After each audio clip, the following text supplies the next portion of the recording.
How you doing, 3.2? Pretty good, Grandpa. How about you? I'm well, and I have 3.1 with me here today. And what do we call him? Max. Max. Okay.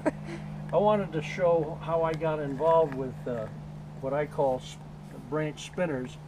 When I was a child, my mother, I'd annoy her every now and then, and she'd tell me I didn't have anything to do. So she'd tell me to go get a button and some string. And I brought a couple of those here today to show you. These are large buttons that I bought at a clothing store or a sewing shop. And I've got loops in the end of them, and I've had them wound up, and you can spin them. I don't know if you can see that the string or the twine is bouncing. I don't know if you can see that the button is spinning, but it is back and forth, back and forth.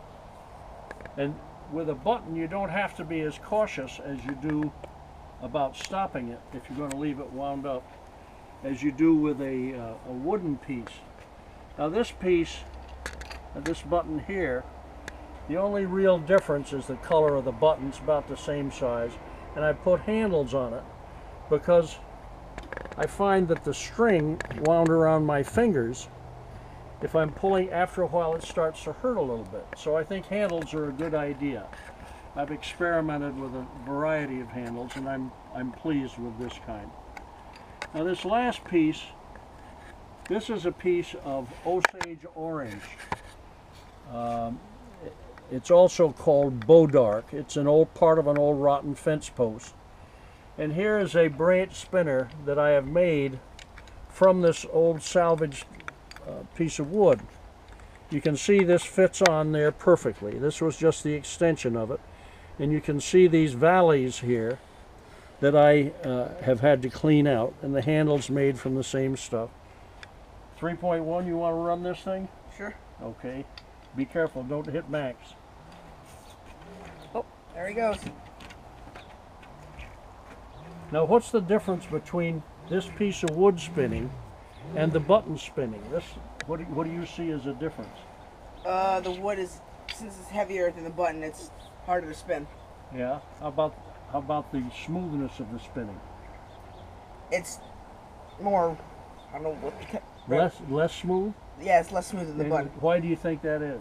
Because it's not circular and It's not well balanced. yeah, it's not That's well right. balanced. It's very difficult to make a branch spinner that's perfectly balanced.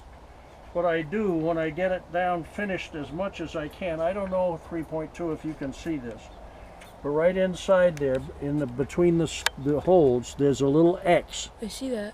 And that little X, okay, back out a little bit.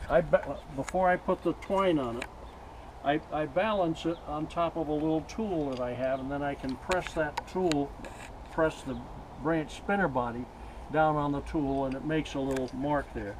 Then I can judge when I drill the holes out with a drill press to keep those holes equidistant, and that's try as best I can to make it well balanced. But I cannot make a branch spinner as well balanced as a button is, because a button is circular.